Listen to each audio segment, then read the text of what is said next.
Muito bem, boa noite, minha gente. Boa noite aos que estão entrando.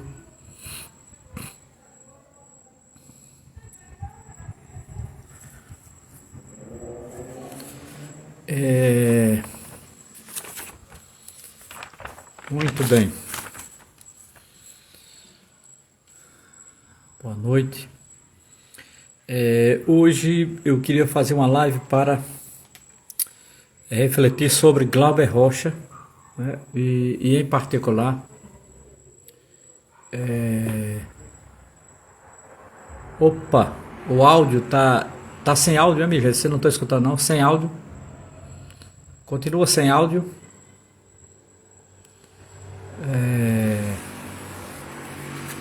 Tá sem áudio, vocês digam aí.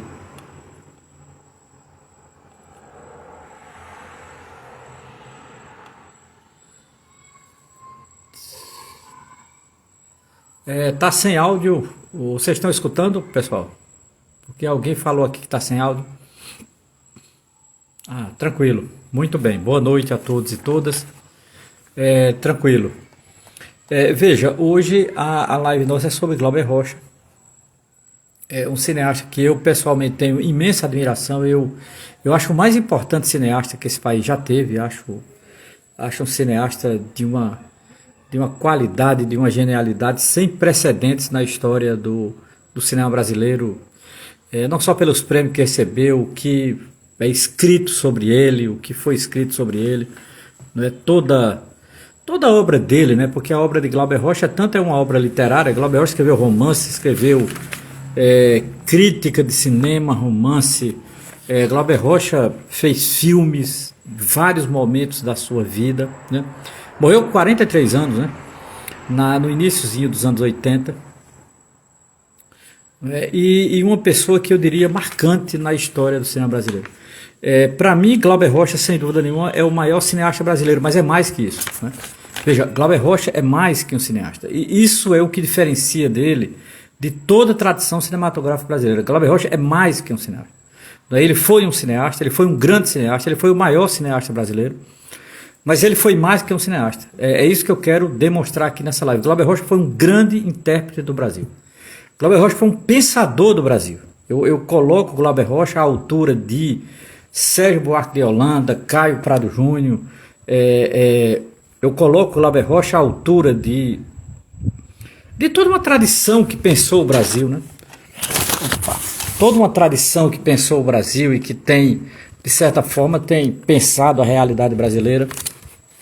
Não é num momento que eu diria em momentos muito difíceis do país, né? Glauber pensou o Brasil, digamos assim, um momento em que o Brasil vivia profundas transformações. Glauber Rocha viveu um golpe militar. Glauber Rocha foi contemporâneo do golpe de 64. Glauber Rocha viveu as consequências do golpe de 64. Glauber Rocha exilou-se. Glauber Rocha foi perseguido pela ditadura e, ao mesmo tempo, Glauber Rocha procurou pensar o país nesse sentido, né?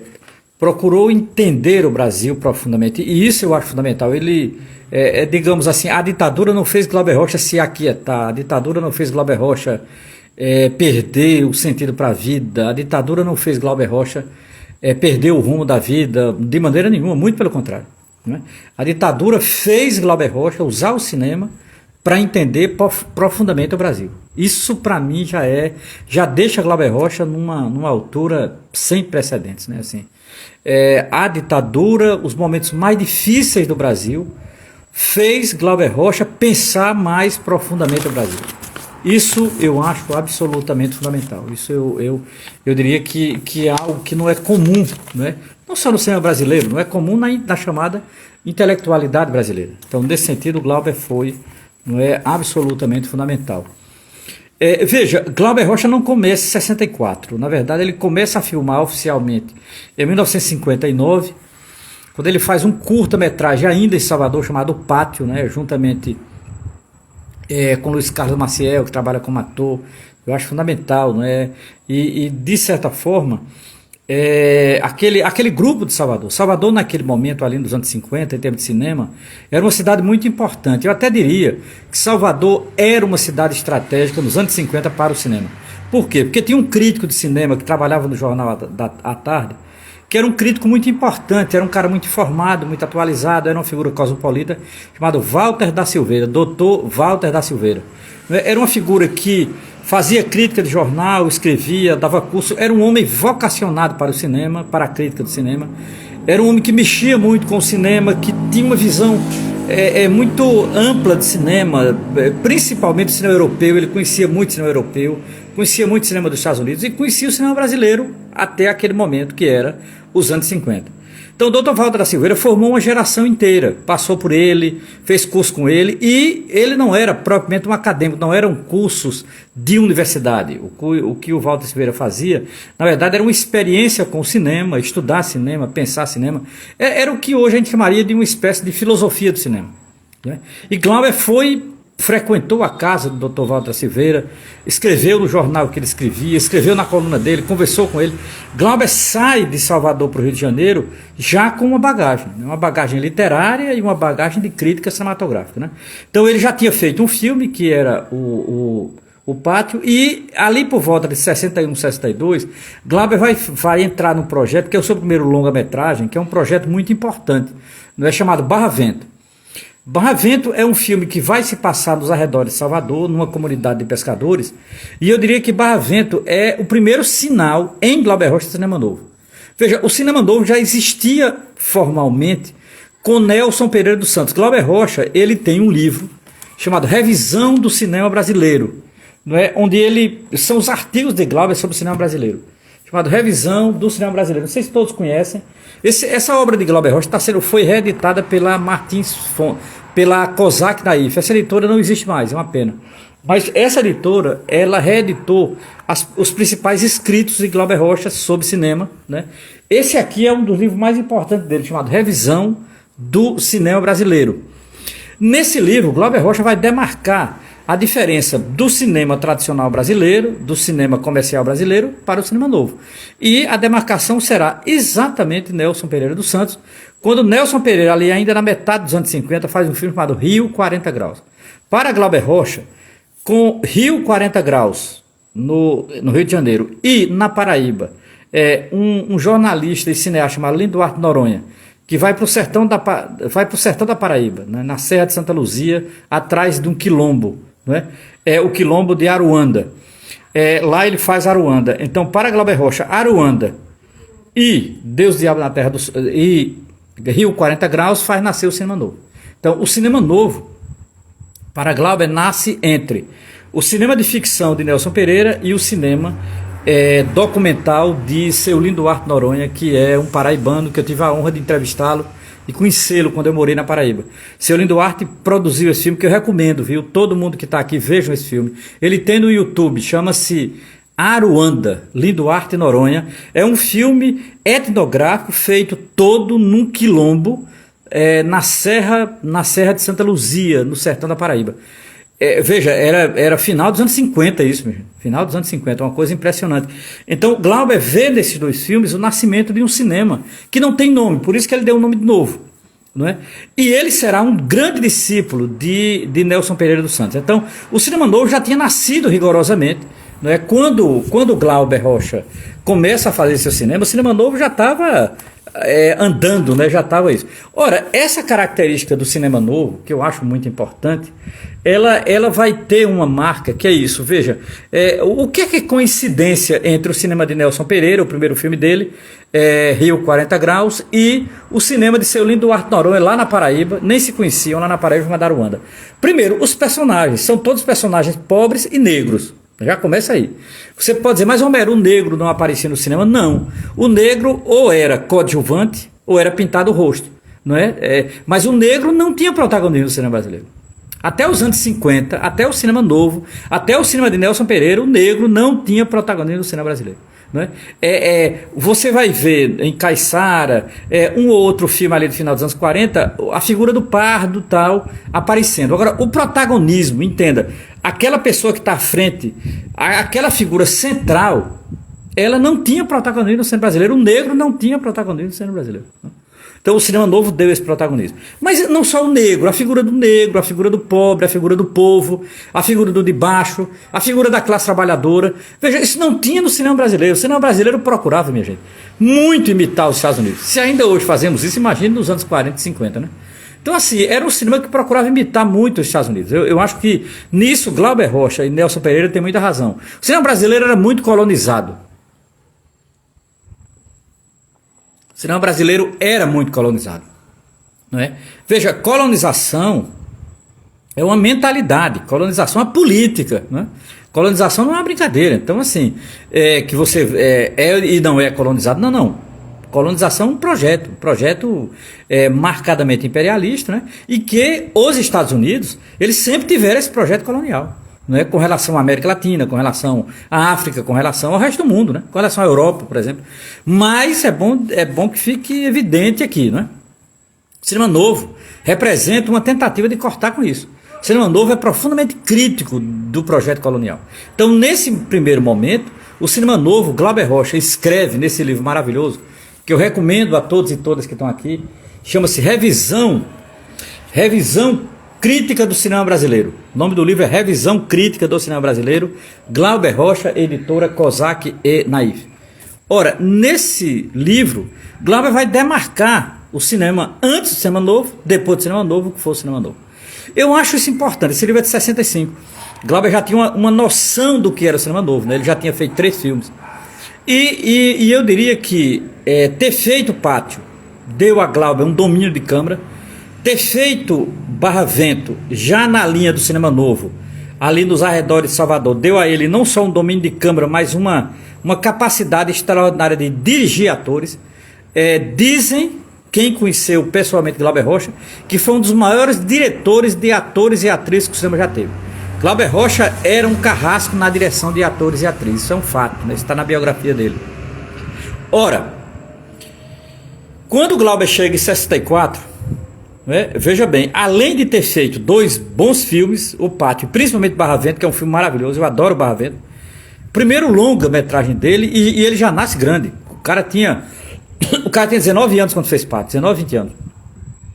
Veja, quando chega a 64, Glauber já tinha leitura de cinema, Glauber já tinha leitura de literatura brasileira, Glauber já conhecia boa parte da literatura brasileira, tipo Guimarães Rosa, José Lins do Rego, que ele adorava, Graciliano Ramos, que ele adorava, Euclides da Cunha. Ele gostava muito dessa literatura que pensava o Brasil a partir do longínquo das capitais. Então, assim, sertão, essa ideia o sertão de Guimarães, por exemplo, sempre fascinou Glauber Rocha. Glauber Rocha, segundo ele, né, na biografia que eu li dele, Glauber Rocha, esse vulcão, nessa biografia ele fala que leu Grande Sertão Veredas numa viagem de ônibus para Salvador, do Rio de Janeiro para Salvador. Diz que leu todo lá e fez um monte de anotações. Isso é um livro soberbo, né? É um dos maiores livros da história da literatura brasileira. Quem não leu, minha gente, não perca tempo, viu? É um livraço. Está entre os 5, 6 maiores romances de toda a história da literatura brasileira e portuguesa. Eu acrescentaria também a literatura portuguesa. Grande Sertão Veredas é um livro iniciático, marcou minha vida. Eu tenho uma relação religiosa com esse livro. É um livro, para mim, é um livro de iniciação, mais do que um livro de literatura. Glauber Rocha também amava esse romance, e esse romance deu uma série de ideias a ele, principalmente as ideias alegóricas de sertão. O sertão não é só uma coisa física, o sertão também é uma abstração. E isto é uma alegoria. Acho isso foda. Eu sou fã da maneira como Glauber usava alegoria.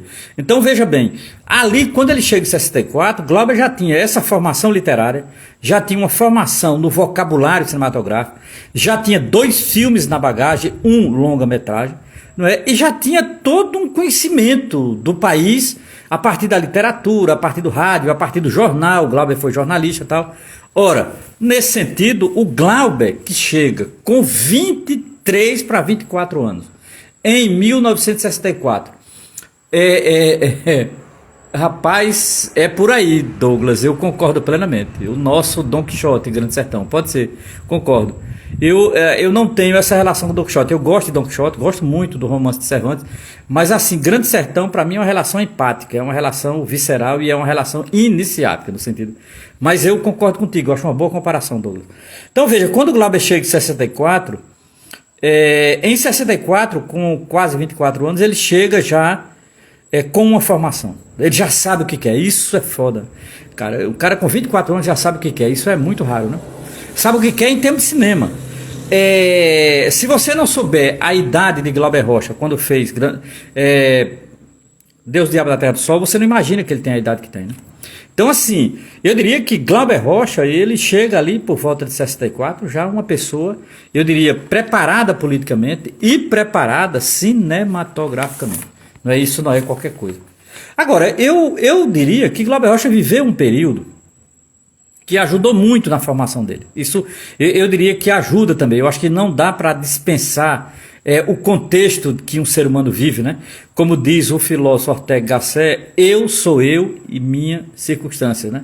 E eu não me salvo se não salvar minha circunstância.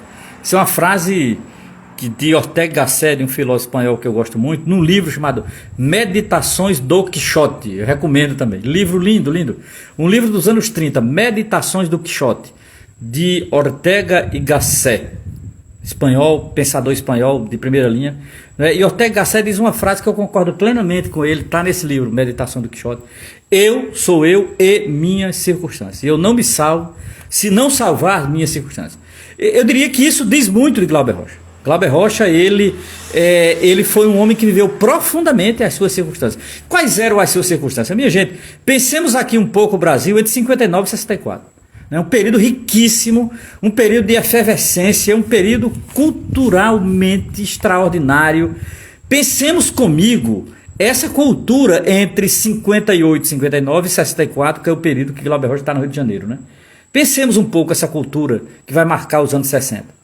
Por exemplo, Bossa Nova, uma mudança radical na música brasileira, o teatro moderno brasileiro, que é o teatro de arena, o teatro político, um teatro que em 58 fez uma peça chamada Ele Não Usa Black Tie, que é determinante para o rumo do teatro político brasileiro, uma MPB engajada, pense aí, por exemplo, em Geraldo Vandré, pense em Geraldo Vandré, uma MPB engajada, pense... eu diria Carlos Lira, que morreu esse ano, morreu o ano passado, né, no final do ano passado, morreu em dezembro do ano passado, Carlos Lira, Carlinho Lira, né, e todo o trabalho musical que ele faz em termos políticos para pensar a música politicamente, né, Geraldo Vandré, Carlos Lira, etc, né. Pensemos o CPC da UNE, o Centro Popular de Cultura da UNE, né, o CPC que vai pensar violão de rua, teatro de rua, que vai pensar a cultura enquanto cultura popular. Porra, mas absolutamente fundamental. Em 1961, o CPC vai bancar 5 filmes que terá o nome de 5 vezes Favela. Cara, muito interessante. Esse projeto está no YouTube, 5 vezes Favela. Eu acho que é muito importante, né? Depois, a literatura moderna brasileira que passa pelo sertão do Nordeste de Minas Gerais. Pense aqui, a literatura brasileira se moderniza propriamente, né? Depois dos anos 40, né? Aí você pensa comigo aqui, uma literatura que vai marcar definitivamente a linguagem cinematográfica de Glauber Rocha. Vamos lá. Guimarães Rosa, Grande Sertão Veredas. Ariano Suassuna, O Alto da Compadecida. Juscelino do Rego, Fogo Morto. José Américo de Almeida, Bagaceira. Pense comigo aqui, o grande escritor brasileiro para Glauber Rocha, Graciliano Ramos, Vidas Secas, por exemplo, né, que foi adaptado brilhantemente por Nelson Pereira no mesmo ano de Deus, Diabo na Terra do Sol. O mesmo ano de Deus, Diabo na Terra do Sol é o mesmo ano em que Nelson Pereira adapta Vidas Secas de Graciliano Ramos. Essa literatura, ela vai marcar imensamente o vocabulário de Glauber Rocha e o imaginário de Glauber Rocha. Mais do que o vocabulário de Glauber, essa literatura marcará o seu imaginário, né? Depois, o PCB, o Partido Comunista Brasileiro, e a sua produção cultural, e o seu debate cultural.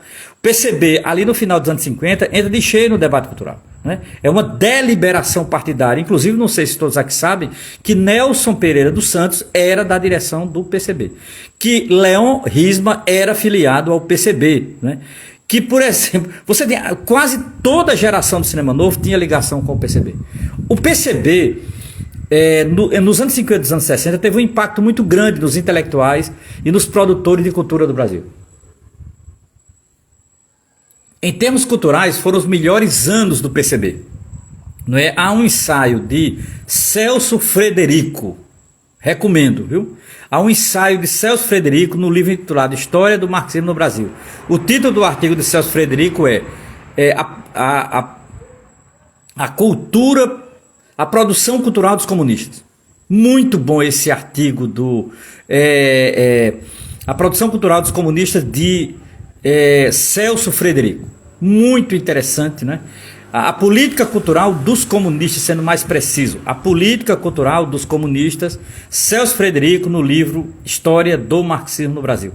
Eu diria que explica muito o cinema de Glauber Rocha, porque Glauber Rocha vai ter uma aproximação, ele não se filiará ao partido, mas ele sofrerá impacto exatamente porque boa parte daqueles jovens do cinema novo terão ligação com o Partido Comunista. Então veja, você tem uma literatura moderna, você tem uma MPB engajada, você tem a Bossa Nova, você tem o CPC da UNE, você tem essa literatura moderna, você tem a militância do PCB. Repare, era um caldo cultural, minha gente, muito importante desse Brasil. A gente não pode perder de vista isso. Tudo bem, hoje a gente está na merda, hoje a gente está num momento muito ruim do Brasil, né? Apesar de ter um governo de centro-esquerda, mas a gente está muito ruim, vamos ser sinceros. Está muito ruim em termos de tudo. Da política econômica à política cultural. Mas tivemos esse período, que foi um período riquíssimo da história do Brasil, né?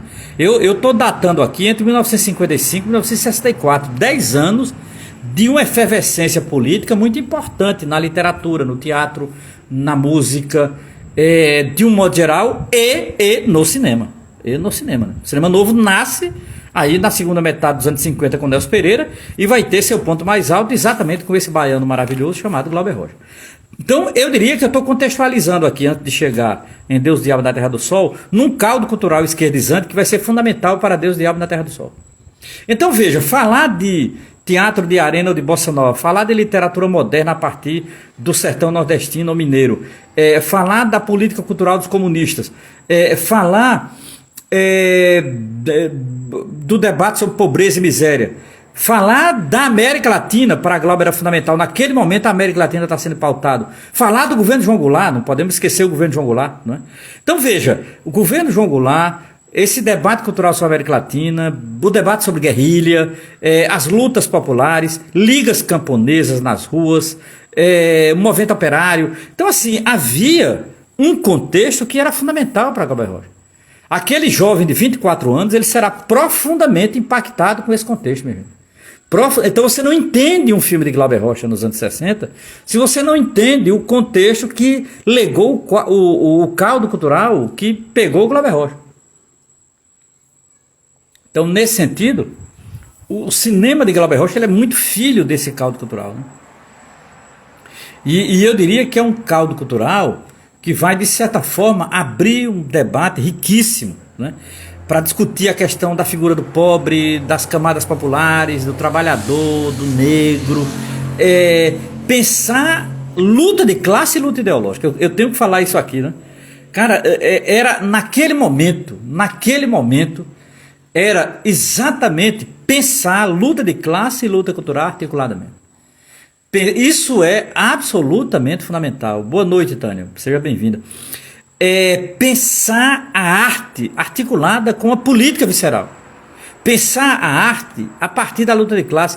Pensar a arte encarnada na história desse país. Minha gente, isso não é pouca coisa, cara. Isso foi um momento muito rico desse país. Eu acho que não dá para desprezar, não é, o que foi esses anos 50 e 60, né, o impacto que isso teve para Glauber Rocha. Eu diria que foi um impacto violentíssimo, né? E ele é marcado por isso e ele vai colaborar com isso. Eu diria que Glauber Rocha não é passivo perante essa cultura esquerdizante. Não, Glauber Rocha não é passivo, Glauber Rocha vai ser ativo, ele vai também participar, não é, desse caldo cultural.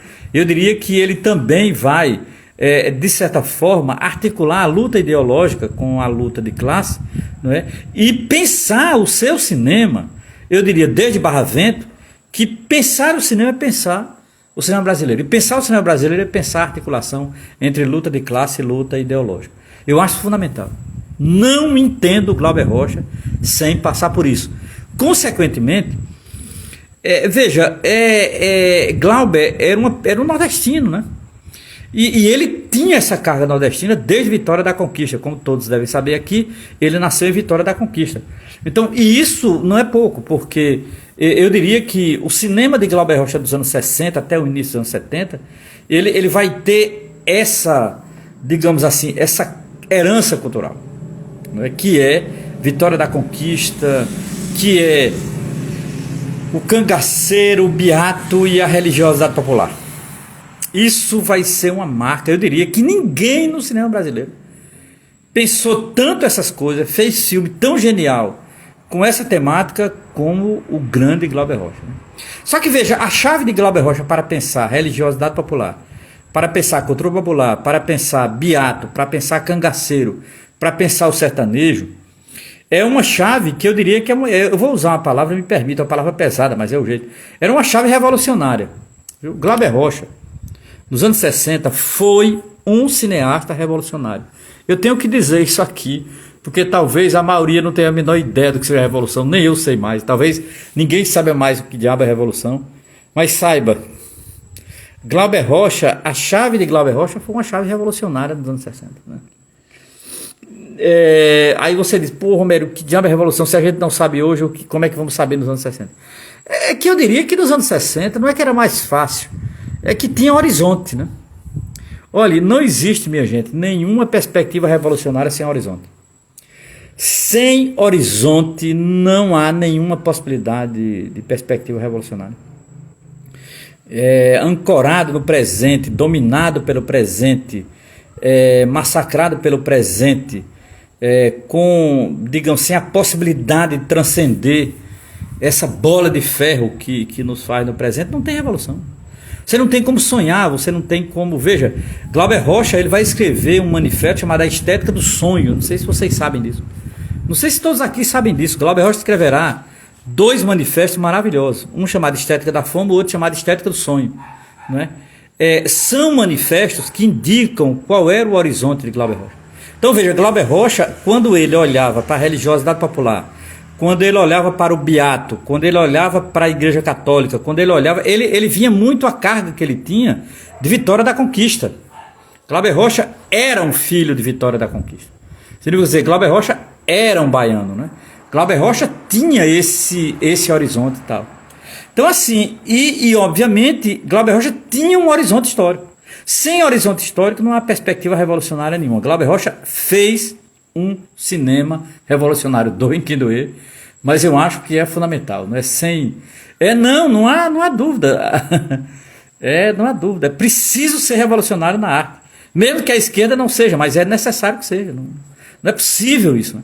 Agora, para isso é preciso um horizonte histórico. Sem isso, meu velho, não vai. E eu acho que Glauber Rocha tinha esse horizonte histórico. Por quê? Porque ele estava embebido de um caldo cultural absolutamente fundamental. Que vinha da música, que vinha da literatura, que vinha da poesia, que vinha do próprio cinema, que vinha, por exemplo, do Partido Comunista, que vinha da produção cultural do Partido Comunista, que vinha da América Latina. Glauber Rocha sempre pensou a América Latina. Eu amo Glauber Rocha por conta disso. Glauber Rocha sempre forçou a cultura brasileira a pensar a América Latina. Glauber Rocha não aceitava o Brasil não pensar a América Latina. Glauber Rocha nunca aceitou o Brasil não sentir latino-americano. Era um absurdo para Glauber Rocha. Era uma aberração o Brasil não sentir a América Latina. Glauber Rocha sempre criticou isso. Glauber Rocha viajou muito pela América Latina, Peru, Chile, Paraguai, Uruguai, morou em Cuba. Para Glauber Rocha não faz sentido o brasileiro não sentir-se latino-americano e inventar que é a língua, não tem nada a ver com a língua. Então, nesse sentido, Glauber Rocha ele tinha um horizonte revolucionário que transcendia o próprio Brasil e que se encarnava na própria América Latina. E nesse sentido eu diria que foi muito importante para Glauber Rocha, né, entender a figura do pobre, a figura da classe trabalhadora, a figura do negro, entender os invisibilizados da história desse país. Olhe, o Brasil é um país que na sua historiografia oficial adora invisibilizar os pobres. O Brasil tem uma história ocultista. Esse país adora, a partir das suas classes dominantes, ocultar pobre, ocultar lutador, ocultar trabalhador, ocultar rebeldia. Isso é uma marca da historiografia das classes dominantes. Glauber Rocha sempre foi contra isso desde muito jovem. Para Glauber Rocha, o seu cinema não era para ocultar a classe trabalhadora, era para torná-la visível no palco da história. Era para tornar visível no palco da história as lutas populares, que foram muitas nesse país. Foram muitas, desde o início da escravidão, que esse país tem luta popular, tem resistência, diz o historiador Clóvis Moura. Casa perfeitamente com Glauber Rocha, a tese de Clóvis Moura, com o cinema de Glauber Rocha. Inclusive, uma maneira boa de entender o cinema de Glauber Rocha é lermos Clóvis Moura, minha gente. Desafio todos aqui a lerem um livro espetacular chamado História do Negro Brasileiro, ou Sociologia do Negro Brasileiro. Duas obras-primas do ensaísmo crítico brasileiro. Duas obras extraordinárias do ensaísmo crítico brasileiro. A História do Negro Brasileiro e a Sociologia do Negro Brasileiro. Mas muito bem, Lima Barreto, ótimo. Fundamental, Lima Barreto. Absolutamente fundamental também. Recomendo demais, demais, demais. Grande escritor negro desse país, né? Outro invisibilizado, né? Nas academias e etc. Então veja, Glauber Rocha ele queria tirar da invisibilidade as camadas populares, as classes trabalhadoras e as lutas populares que marcaram esse país. Isso vai ser absolutamente fundamental no cinema brasileiro. Acho importantíssimo, importantíssimo. Então, repito, ler Clóvis Moura ajuda a entender Glauber Rocha. E ver Glauber Rocha ajuda a compreender a historiografia social do Clóvis Moura. Principalmente em dois livros. Eu indico dois livros aqui em particular. É a História do Negro Brasileiro e a Sociologia do Negro Brasileiro. Só que Clóvis Moura tem um livro também sobre o negro no cordel brasileiro. Como eu vou falar de cordel daqui a pouco, já serve também o livro de Clóvis Moura, né? Sobre o cordel. Sabiam disso? Não sei se todos aqui sabiam. O grande historiador e sociólogo Clóvis Moura tem um livro chamado O Negro no Cordel Brasileiro. Vale muito a pena ver também. É um livro, eu acho que é antes de Glauber, ali no final dos anos 50. Um livro muito importante de Clóvis Moura, né? Veja, nesse sentido, o cinema de Glauber Rocha é um cinema que respira, digamos assim, este horizonte, né? É um filme que respira esse clima do final dos anos 50 e anos 60, antes do golpe militar. Então, assim, na verdade, o golpe militar de 64 veio para barrar esse movimento, né? Veio para barrar toda essa movimentação popular que havia enquanto clima, não é, neste país. Ora, em 1964, depois de ter feito O Pátio, em 59, depois de ter feito Barra Vento, em 62, Glauber Rocha faz um projeto altamente ousado, um roteiro altamente ousado, porque o roteiro era todo em forma de cordel. Glauber Rocha queria fazer um roteiro completamente diferente, e ele inaugurou uma maneira absolutamente nova de fazer o roteiro. O roteiro estava estruturado na forma de cordel, né? O cordel nordestino. E ele dá o nome de Deus e o Diabo na Terra do Sol. Veja, a forma do cordel já capturou o conteúdo, e o conteúdo diz respeito ao cordel. Esse tema, Deus e o Diabo na Terra do Sol, é típico de cordel. Não sei se vocês observaram. Esse título é típico de cordel, né? Eu, um tempo atrás, orientei um estudante aqui no mestrado em cinema sobre o tema do cordel em Glauber Rocha, né? O estudante até fez uma análise comparativa. Ele analisou Deus, Diabo na Terra do Sol e o roteiro com o filme de Alceu Valença, A Luneta do Tempo, né? O nome dele é Roberto Oliveira. Roberto Oliveira fez um trabalho muito interessante, aprovado com nota máxima, trabalho bonito. Eu espero que ele publique esse trabalho, né? Veja, o tema do cordel foi um tema marcante em Glauber Rocha, né? O tema do cordel, ele estrutura inclusive o filme, né? Desde o título, inclusive. Desde o título, né? O título é muito importante. Deus e Diabo da Terra do Sol é título de cordel. Agora, só que veja bem, o que Glauber Rocha queria era estruturar no cordel uma narrativa de caráter épica, e isso não é pouco. Aqui Aqui eu acho que entra a grandiosidade desse jovem Glauber Rocha com 24 anos. Né? Ele convidou nada mais, nada menos do que Sérgio Ricardo, compositor e cineasta Sérgio Ricardo, para fazer a orquestração do filme. Para fazer uma espécie de ópera, de orquestra mesmo. Porque a trilha sonora, ela será basicamente entre Villa-Lobos e Sérgio Ricardo. Sérgio Ricardo vai musicar parte do roteiro, vai musicar textos de Glauber Rocha. E outra parte sonora do filme será baseado em Villa-Lobos. Glauber Rocha amava Villa-Lobos. Glauber Rocha achava o maior compositor brasileiro de todos os tempos, Villa-Lobos. Olha, eu não sei se é o maior, mas que é grande é. Eu também tenho imensa admiração por Villa-Lobos. Eu acho Villa-Lobos uma das figuras mais geniais que a música brasileira já produziu. E acho que Villa-Lobos renovou a música popular brasileira, porque Villa-Lobos ele tem não só uma concepção de música. Eu acho que o que fez Glauber Rocha amar Villa-Lobos é que Villa-Lobos não tinha apenas uma concepção de música. Glauber Rocha via em Villa-Lobos uma coisa que eu acho que é fundamental. Eu aprendi muito Villa-Lobos com Glauber Rocha. E concordo plenamente com a visão que Glauber Rocha tinha de Villa-Lobos. Glauber Rocha dizia que Villa-Lobos tinha uma concepção de país. A música de Villa-Lobos, ela queria nos transmitir uma visão totalizadora desse Brasil. Não é à toa que ele se meteu para a Amazônia, ele saiu de São Paulo, ele saiu do Rio, ele saiu dos grandes centros. Então, Villa-Lobos era um homem muito marcado por uma sonoridade que incorporasse a cultura brasileira. Você diz é pouco, minha gente, até hoje eu acho uma dificuldade a música entender isso, né? E Villa-Lobos fez isso brilhantemente nos anos 50, né? Além de que era um homem que tinha uma ideia de educação musical, queria educação musical nas escolas, queria educação musical com as crianças. Era um homem que tinha um projeto de país a partir da educação musical. Isso é muito grandioso, pô. Você não tem hoje isso, você não tem. Os cursos de música nesse país é muito elitista, é lamentável, né? Porra, os cursos de música no Brasil são muito elitistas. E sendo elitistas, são colonizados, né? Porra, é pau, né? Pau. Villa-Lobos deveria ser obrigatório em qualquer curso de música do mundo, e em particular do seu país, né? Ora, fecha parênteses aqui, porque a live não é sobre música nem sobre Villa-Lobos. Villa-Lobos é um elemento central na estrutura do filme Deus, Diabo na Terra do Sol.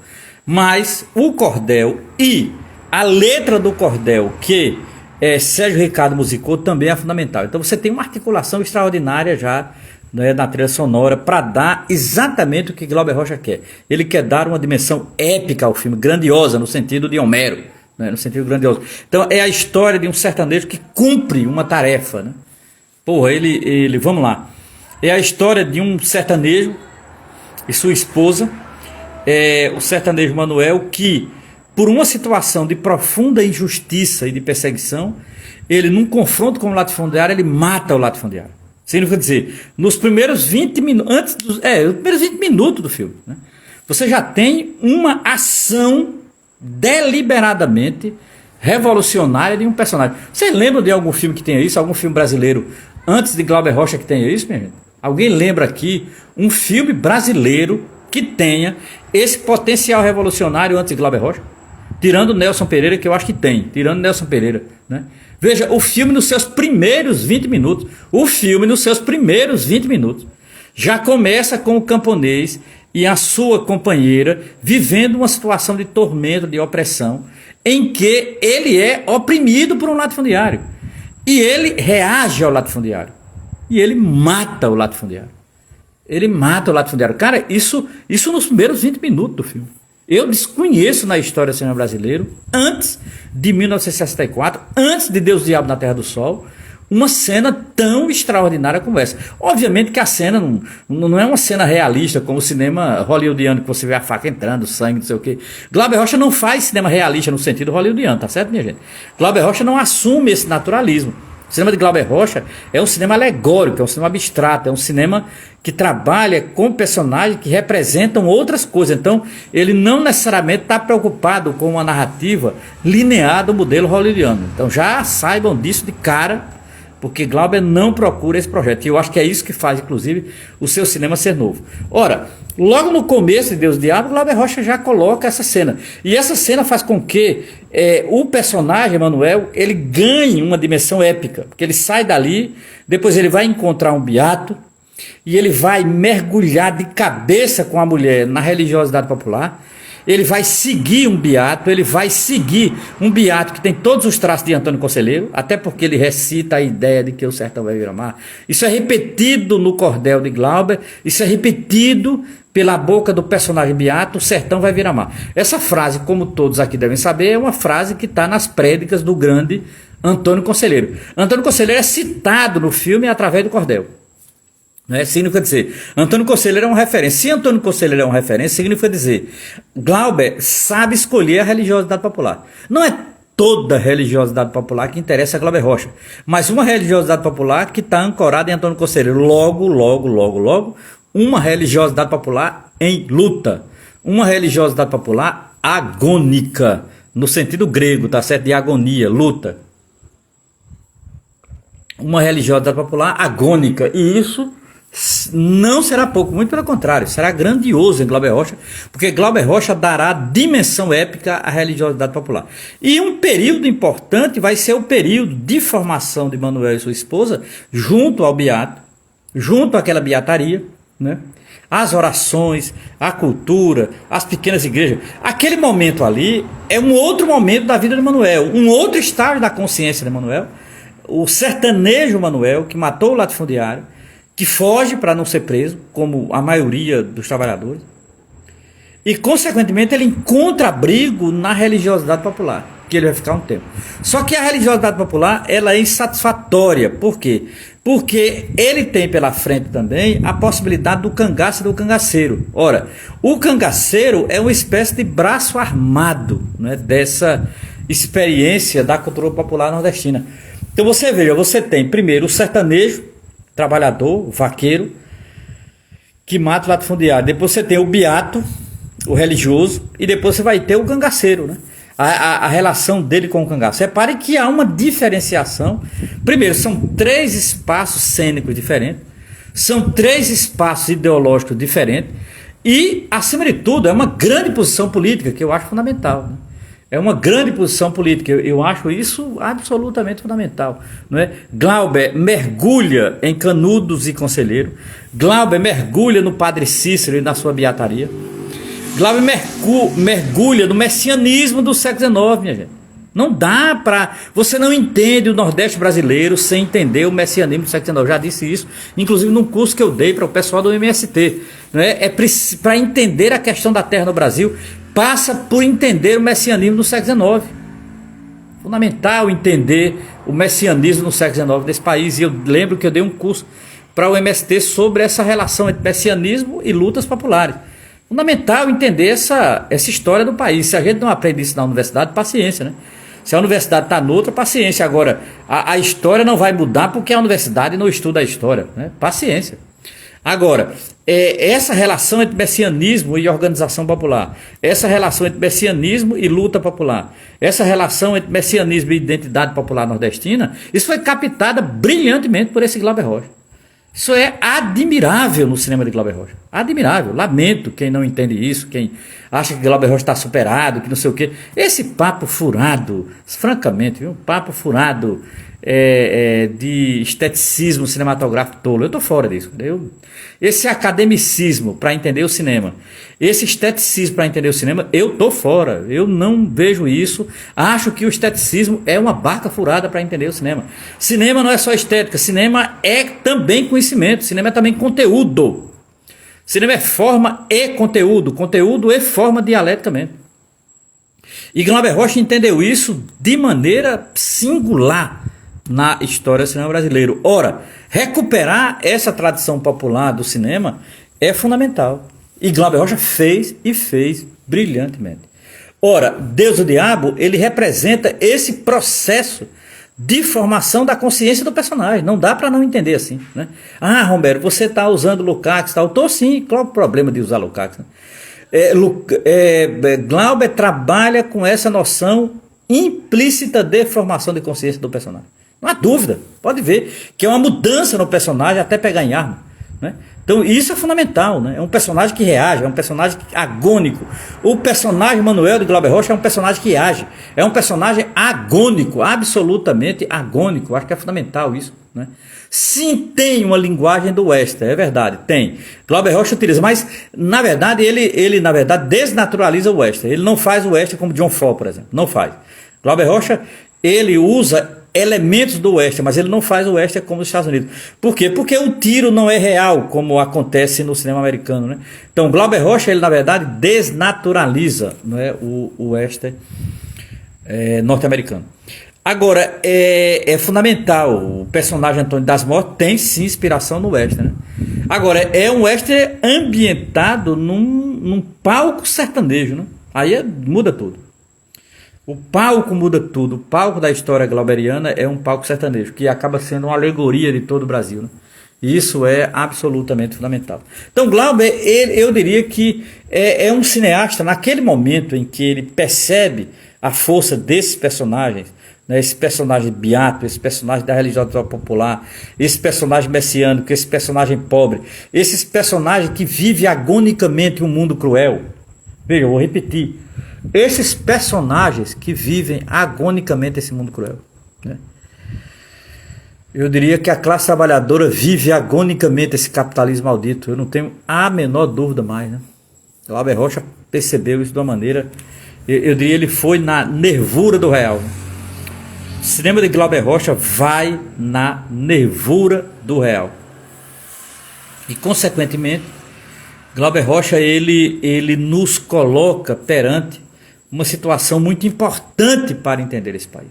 Fundamental, você não entende esse país, se não entender esse enigma que foi, né, os anos 60 e principalmente depois do golpe e a ditadura militar. E Glauber é fundamental para entender isso, né?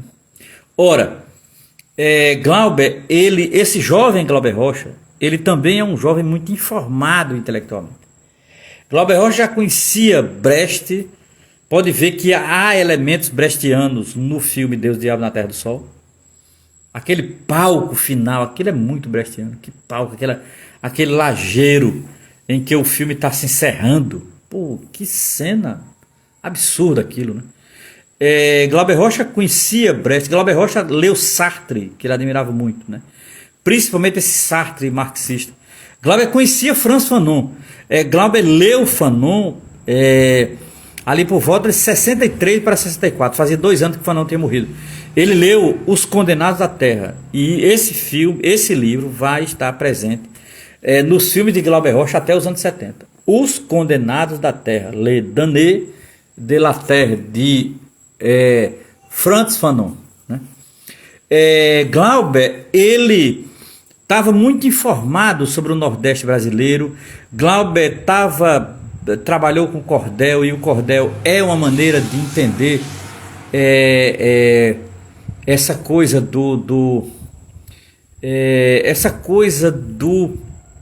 da literatura de cordel como narrativa. Glauber estava muito pegado a isso. Glauber Rocha estava muito informado da ideia de entender a violência. Por exemplo, o tema da violência é fundamental em Glauber, né? E isso incomodou muita gente, viu? Incomodou muita gente. Glauber estava interessado no tema da violência. Glauber tinha a mesma leitura que Frantz Fanon tem da violência. Assim como existe uma violência do opressor, tem também uma violência do oprimido. E Glauber optou para legitimar a violência do oprimido. Glauber Rocha legitima a violência do oprimido no mesmo sentido que o faz Frantz Fanon nos Condenados à Terra. Glauber Rocha estava muito informado da religiosidade popular e de suas contradições. Veja, Glauber não assume a religiosidade popular como religioso, tá certo? Glauber não assume a religiosidade popular como religioso. Glauber Rocha assume a religiosidade popular e suas contradições. O beato tem contradições, o padre tem contradições, o líder religioso tem contradição. Você vê, Glauber Rocha explicita de maneira visceral a contradição da igreja oficial. Tem um padre lá de Batina Preta que, na verdade, legitima as classes dominantes massacrar os trabalhadores. Inclusive, o padre usa o evangelho. O padre é um escroto. O padre é um escroto, né? Aquela batininha preta dele escrota. Então, assim, ele legitima exatamente a opressão. Enquanto que o beato representa a resistência, né? Enquanto que o beato representa a resistência a partir da chamada religiosidade popular. E isso é muito importante, hein? Eu acho fundamental. Porque Glauber Rocha vê a religiosidade popular de maneira dialética. Para mim, isso é fundamental. Ele vê a religiosidade popular a partir da dialética, né? E isso não é pouco, né? Glauber Rocha está muito informado, né? Por exemplo, do tema da fome. Em 1965 ele vai redigir, logo após o filme Deus, Diabo na Terra do Sol, um ano após, ele redigirá um manifesto maravilhoso chamado A Estética da Fome. Esse manifesto tem várias edições dele, você encontra no Google. Mas ele foi publicado originalmente nesse livro aqui, A Revolução do Cinema Novo. Esse livro aqui. Esse livro aqui é fundamental, esse livro é fundamental, né? A Revolução do Cinema Novo é onde Glauber Rocha vai publicar pela primeira vez o seu manifesto A Estética da Fome. Revolução do Cinema Novo, nesse livro aqui. É onde está a estética da fome e a estética do sonho, né? Glauber Rocha vai escrever duas estéticas, eu acho uma complementa a outra. Uma está mais para o marxismo, a outra está mais para a psicanálise. E Glauber procura casar psicanálise e marxismo, que eu acho que era o tênis mais avançado nos anos 60. E Glauber Rocha entendeu isso, tanto a psicanálise como o marxismo. Era uma referência. Ah, não tenha dúvida. Claro que sim. Claro, Ariano sim. Glauber conheceu Ariano pessoalmente, Glauber tinha estima por Ariano. Inclusive, eu diria que naquele momento Glauber se aproxima de Ariano na sua concepção da cultura popular. Não é? É possível perceber a presença, principalmente, da Pedra do Reino, o Romance da Pedra do Reino e o Alto da Compadecida em Glauber, não há a menor dúvida. Porque, veja, existe uma coisa que eu acho que é fundamental, viu, querida? Que a relação que Glauber, Ariano e, por exemplo, Hermílio Borba Filho. Hermílio era amigo de Glauber, Hermílio Borba Filho de Pernambuco. Então, assim, essa preocupação com a cultura popular, que vai ser uma coisa fundamental em intelectuais nordestinos dos anos 50 e 60, Glauber faz parte dessa geração. Estava na Bahia, estava em Pernambuco, estava no Ceará. Era muito importante esse debate no Maranhão, Piauí. O Maranhão era meio norte, o Maranhão estava mais para lá do que para cá, mas o Piauí sim. Então, assim, você tinha essa dimensão da cultura popular no Nordeste, que era marcada pela religiosidade popular, fundamental em Glauber, e que também está presente em Ariano. Então há um diálogo entre Glauber e Ariano. Ora, nesse sentido, Glauber, ele, ao escrever A Estética da Fome e A Estética do Sonho, ele meio que abre, enquanto manifesto, aquilo que será, para ele, né, na cabeça dele, o cinema novo, enquanto prática de cinema novo. E Deus, Diabo na Terra do Sol sem dúvida nenhuma, o ponto mais alto disso. Por quê? Porque Deus, Diabo na Terra do Sol é um filme muito marcado, por exemplo. É um filme em que Glauber tem uma profunda consciência de que estava fazendo um filme, não um livro de história, ou uma teoria econômica, né? Cinema para Glauber Rocha é criação. Glauber não estava fazendo uma teoria econômica do Nordeste. Glauber não estava fazendo uma história propriamente dita. Veja, é claro que você diz, mas Romero, não há história em Glauber. Não há história em Glauber. Há muita história em Glauber. Há economia em Glauber, há elementos econômicos em Glauber, há sim. Mas Glauber não estava fazendo nenhuma teoria econômica, nenhuma teoria da história. Glauber na verdade, estava fazendo cinema. Cinema é arte, é criação. E isso é fundamental. Cinema. Ora, o cinema de Glauber Rocha pauta o Brasil. E isso eu acho fundamental. O cinema de Glauber Rocha é um cinema que pauta o Brasil, né? É um cinema que pauta o Brasil. E isso estava na veia de Glauber Rocha. Então, assim, Glauber não pauta o Brasil a partir da economia da história. Glauber pauta o Brasil a partir do cinema. E isso é muito importante, né? Glauber não... E eu acho fundamental. Glauber, ele faz o cinema com um ponto de vista. O cinema de Glauber Rocha é posicionado. Para mim, isso é uma grande novidade do cinema brasileiro. Glauber Rocha, Nelson Pereira e o Cinema Novo é quem inaugura isso no cinema brasileiro. Eles inventam isso no cinema brasileiro, que é uma espécie de cinema posicionado. O que é um cinema posicionado? É um cinema que tem posição de classe, né? Glauber Rocha, ele tem a posição das camadas populares. Ele tem o ponto de vista das camadas populares. Ele tem o ponto de vista do Brasil profundo da literatura moderna. Glauber Rocha tem uma posição de classe. É duro dizer isso, mas eu tenho que dizer. Glauber Rocha, ele tem plena consciência disso. Glauber Rocha não é o intelectual orgânico das classes dominantes. Glauber Rocha é um intelectual orgânico das camadas populares desse país e por isso Glauber Rocha deve ser louvado, porque as classes dominantes sempre ganharam, como diz Walter Benjamin nas suas teses sobre a filosofia da história, as classes dominantes sempre ganharam e continuam ganhando. Então é fundamental que se faça a história a contrapelo. Glauber Rocha faz a história a contrapelo com o seu cinema. Ponto. Isso é fundamental. Sem isso você não entende o cinema deste baiano extraordinário e singular. Então, nesse sentido, o cinema que pauta o Brasil é o cinema que tem uma posição de classe, né? E, consequentemente, um Glauber Rocha, um jovem Glauber Rocha profundamente informado, porque isso lhe vem a partir da leitura de um Guimarães Rosa como a leitura de um Bertolt Brecht, né? A leitura de um Graciliano Ramos ou a leitura de um Marx, por exemplo, ou a leitura de um Ariano Suassuna e a leitura de um Frantz Fanon, né? Então veja, Glauber Rocha lia literatura local e literatura fora do país, né? E isso é absolutamente fundamental. Então Glauber, ele é um jovem profundamente informado naquele momento. Agora, há um ponto que eu queria terminar com isso, né? Essa live de homenagem aos 60 anos de Deus, Diabo na Terra do Sol, que é um tema que vai estar em Deus, Diabo na Terra do Sol, e é um tema que eu acho fundamental ainda hoje. Eu acho um tema atual ainda hoje. Alguém perguntou aí sobre o impacto de Glauber Rocha hoje.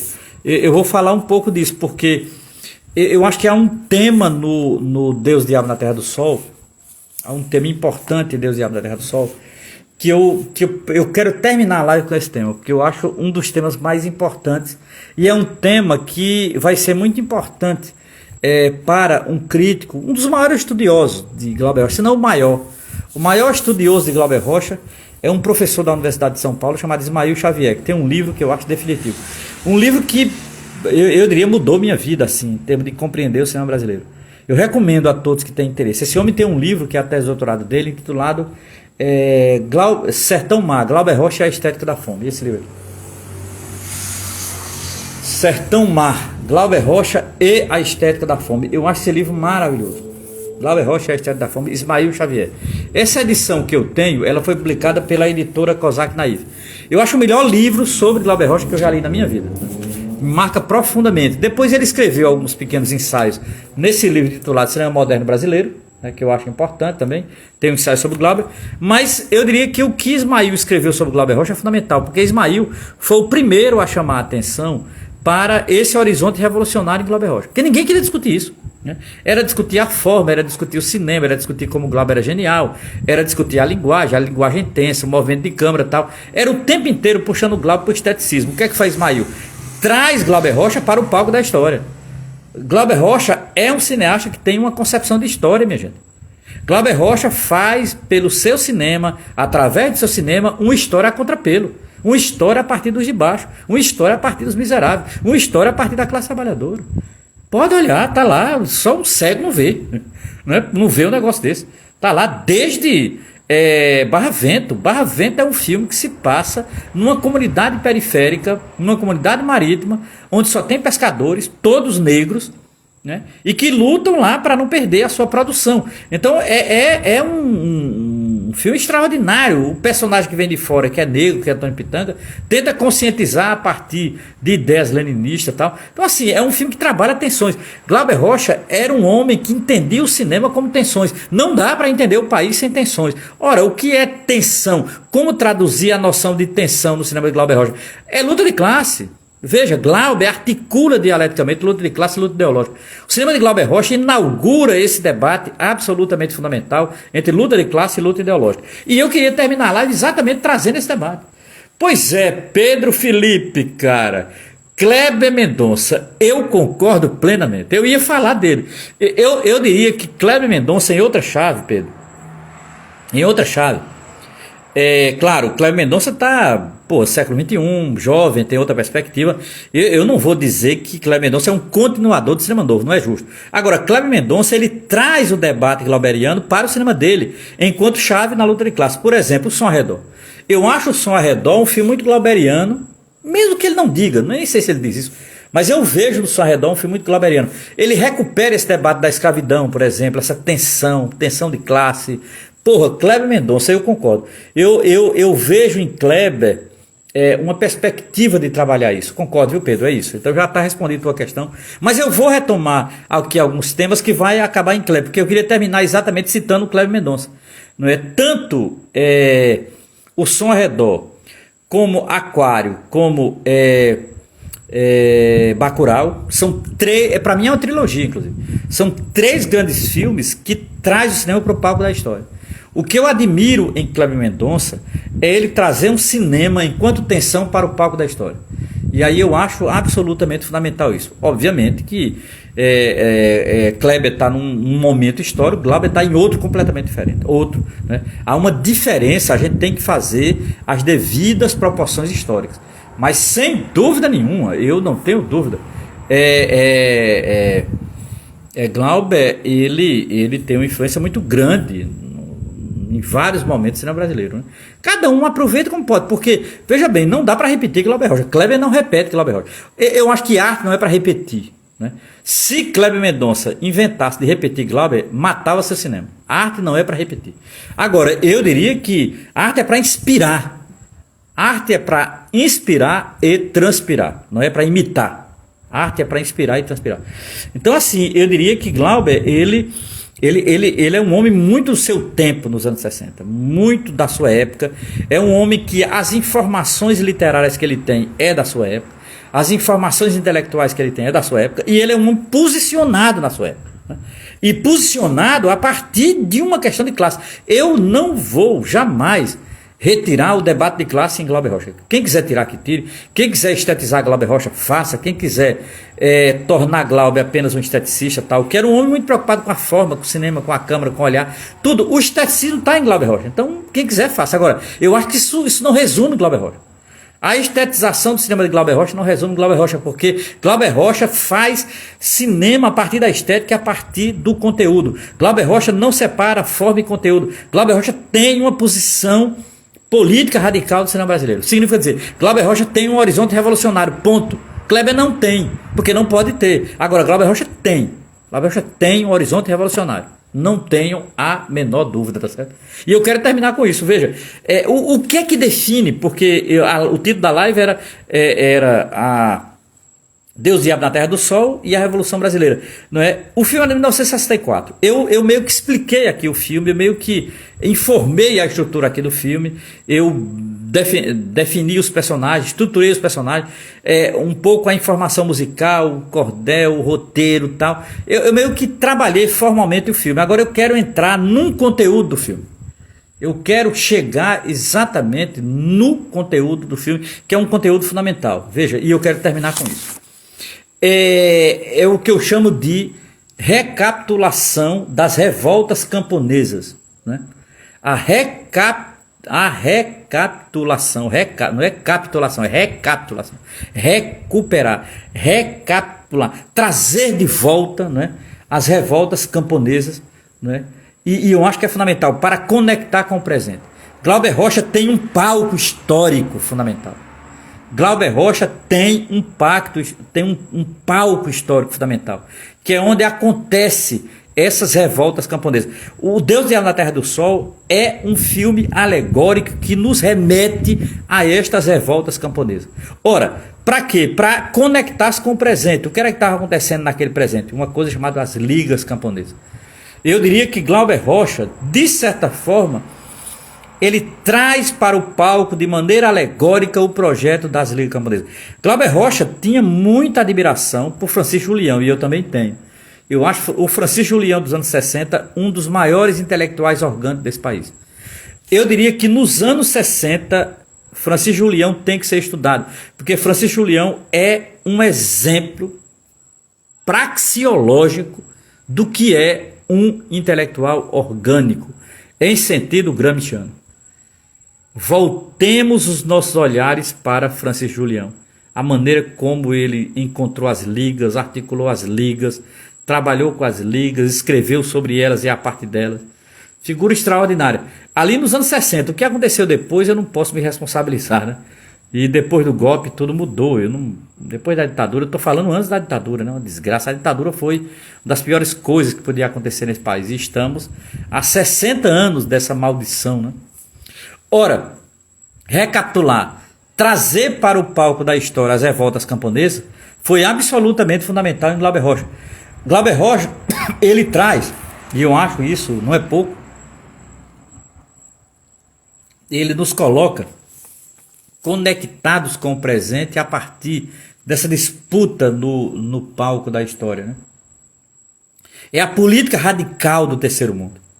É a política radical do terceiro mundo. Glauber está antenado com o que aconteceu em Cuba, Peru, Chile, Bolívia, não é?